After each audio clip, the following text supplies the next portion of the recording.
안녕하세요. 연세대학교 철학과의 조대호입니다. 저는 철학과와 비교문학 협동과정에서 고대 그리스 철학과 문학을 강의하고 있습니다.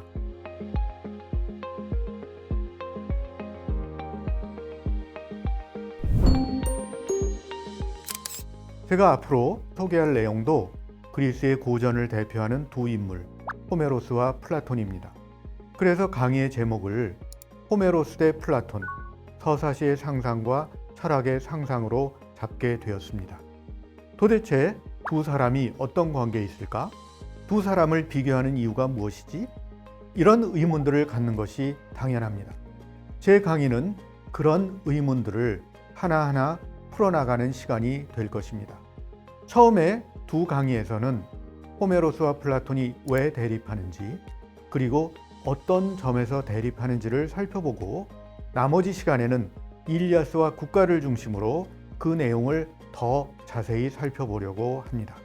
첫 시간 강의의 질문은 호메로스와 플라톤은 왜 대립 관계에 있나? 입니다.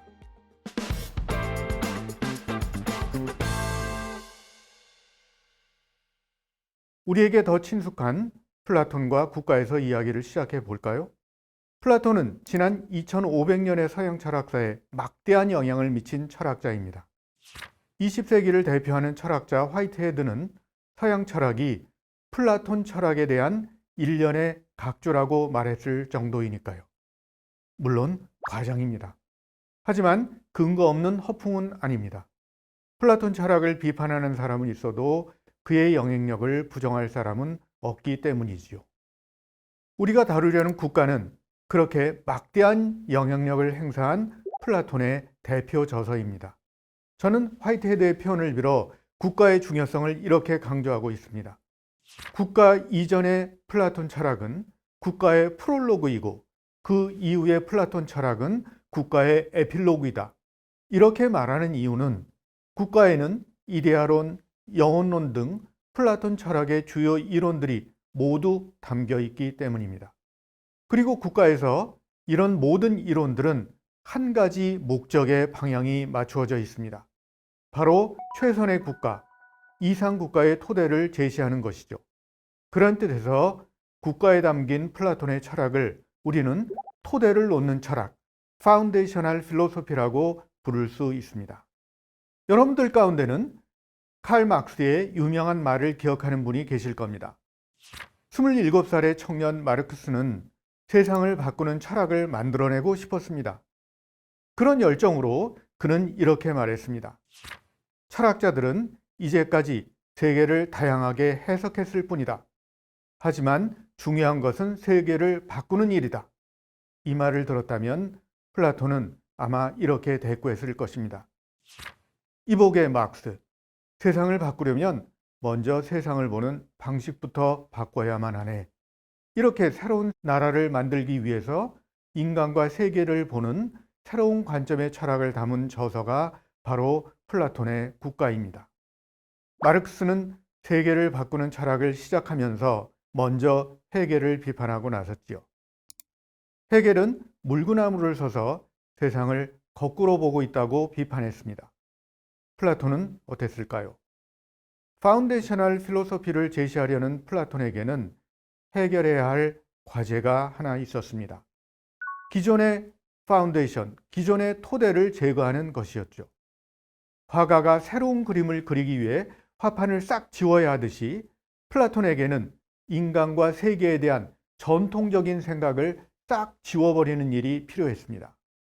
플라톤이 새로운 그림을 그리기 위해서 화판에서 지워야 할 낡은 그림, 그것은 무엇이었을까요? 플라톤에게는 그것이 바로 호메로스의 유산이었습니다. 호메로스는 플라톤보다 대략 300년 전에 활동했던 시인입니다. 그가 남긴 일리아스는 서양 최초의 문학 작품입니다. 여러분들은 일리아스를 트로이아 전쟁의 이야기로 알고 계실 것입니다. 맞습니다. 일리아스라는 제목부터가 일리오스의 이야기, 즉 트로이아의 이야기라는 뜻이니까요. 대략 1200년 무렵 청동기 시대의 전쟁이 일리아스의 배경입니다. 하지만 일리아스는 단순히 옛날의 전쟁을 다룬 문학 작품이 아닙니다. 그것은 일리아스가 등장하기 전 수백 년 동안 입에서 입으로 전승된 그리스인들의 경험과 지혜를 모은 그리스 문명의 백과사전이었습니다. 그 안에는 무엇보다도 인간과 신들, 삶과 죽음에 대한 생각이 담겨 있습니다. 이를 두고 플라톤은 호메로스가 그리스 전체를 가르쳤다고 말합니다. 일리아스는 그리스 문명의 토대를 놓은 이야기, 즉 파운데이셔널 내러티브였던 것입니다. 그렇다면 파운데이셔널 내러티브와 파운데이셔널 필로소피가 양립할 수 있을까요? 어렵겠지요. 한 합판 위에 두 개의 그림이 그려질 수는 없으니까요. 이를 두고 니체는 이렇게 말했습니다. 플라톤 대 호메로스, 이것이야말로 완전하고 진정한 적대관계이다. 이 적대관계는 상상세계를 둘러싼 대결이었습니다. 한쪽에는 과거의 전쟁을 불러내어 그 안에서 인간과 신들의 이야기를 서사적인 상상 속에 재현하면서 그 내용을 삶의 좌표로 제시하는 일리아스가 있습니다. 다른 한쪽에는 그런 생각들을 부정하면서 철학적 이론들을 통해 새로운 세계를 상상하는 국가가 있습니다. 한쪽의 상상은 과거를 소환해서 현재의 삶의 토대를 제시하고, 다른 쪽의 상상은 그런 토대를 부정하면서 현재적 삶을 넘어선 미래의 세계를 정초하려고 합니다. 호메로스와 플라톤의 대결, 과거를 그리는 서사시의 상상과 과거에 맞서는 철학의 상상의 대결은 기원전 4세기에 벌어진 일입니다. 하지만 그것은 단순한 과거의 이야기는 아닙니다. 지금도 정치, 경제, 과학, 기술 등 인간 삶의 도처에서 상상의 대결이 펼쳐지니까요. 인문학에서도 마찬가지라고 저는 생각합니다. 우리는 인문학을 문사철의 학문이라고 말하죠. 하지만 저는 문사철 모두를 아울러 서로 다른 방향을 향한 상상의 학문이라고 말하고 싶습니다. 문학도, 역사학도, 철학도 인간과 세계에 대한 상상이니까요. 문학이 주로 허구적인 이야기를 통한 상상이라면 역사학은 역사적 사료에 근거한 상상이고, 철학은 논리적 사고를 통한 상상입니다.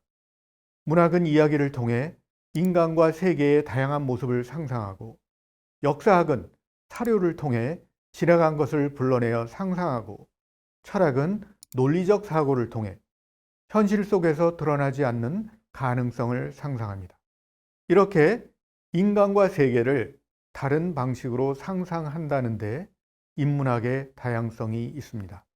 하지만 그런 상상의 차이가 갈등의 원인을 낳기도 합니다. 인간의 정신세계를 어떤 상상으로 채우느냐를 놓고 갈등이 벌어지는 것입니다. 플라톤은 이런 갈등을 가장 첨예하게 의식하고 그 대립을 극단으로 밀고 간 사람입니다. 잘 알려진 사실이지만 플라톤은 국가에서 이상적인 나라를 그리면서 시인들을 추방해야 한다고 말합니다.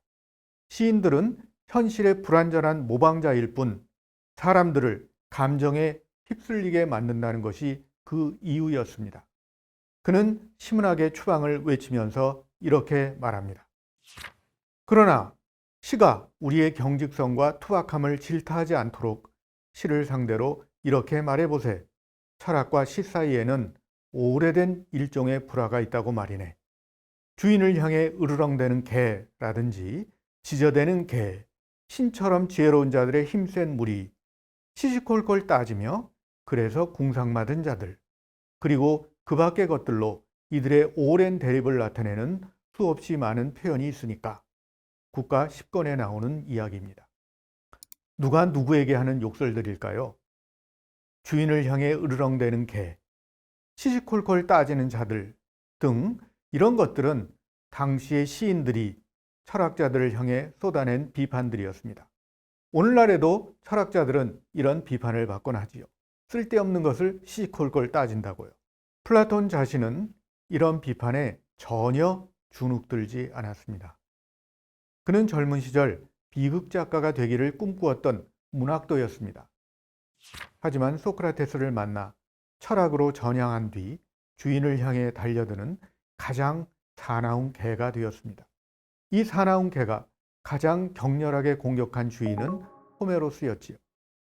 플라톤이 보기에 호메로스는 가장 시인다운 시인이었고 전체 그리스를 가르쳤기 때문에, 더 정확히 말해서 잘못 가르쳤기 때문이었죠. 바로 여기서 호메로스와 플라톤의 대결이 이루어집니다. 정확하게 말하면 호메로스에 대한 플라톤의 공격이지만 제3자인 우리의 관점에서 본다면 호메로스의 서사시적 상상과 플라톤의 철학적 상상 사이의 대결입니다.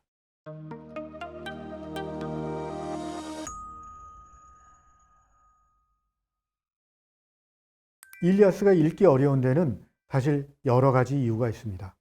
그 중에 하나는 이 작품이 수백 년 동안 구술로, 즉 입에서 입으로 전승된 이야기를 작품으로 만든 것이기 때문에 낯선 수식어들이 많이 나오고 우리에게는 그런 문체가 익숙하지 않기 때문입니다. 그래서 일리아스는 한 작가의 소설 작품 같은 것이 아니라는 것을 염두에 두시고 읽는 것이 좋습니다. 아마도 문체상의 낯선 점들에 주목하면서 읽으면 오히려 구술문학이 이런 거구나 라는 것을 알게 되면서 새로운 흥미를 느낄 수도 있을 겁니다. 또 하나 문제는 계속 이어지는 전투 장면들인데 이것들이 독서를 방해하는 게 사실입니다.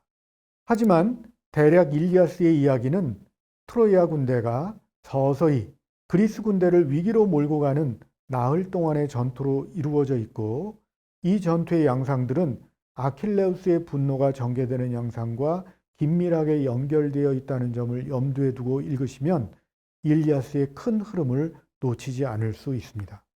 일리아스의 전체 전개 과정을 그린 도표도 있으니까 그런 자료를 옆에 두고 읽으시면 길을 잃지 않고 일리아스를 읽어낼 수 있으리라고 생각합니다.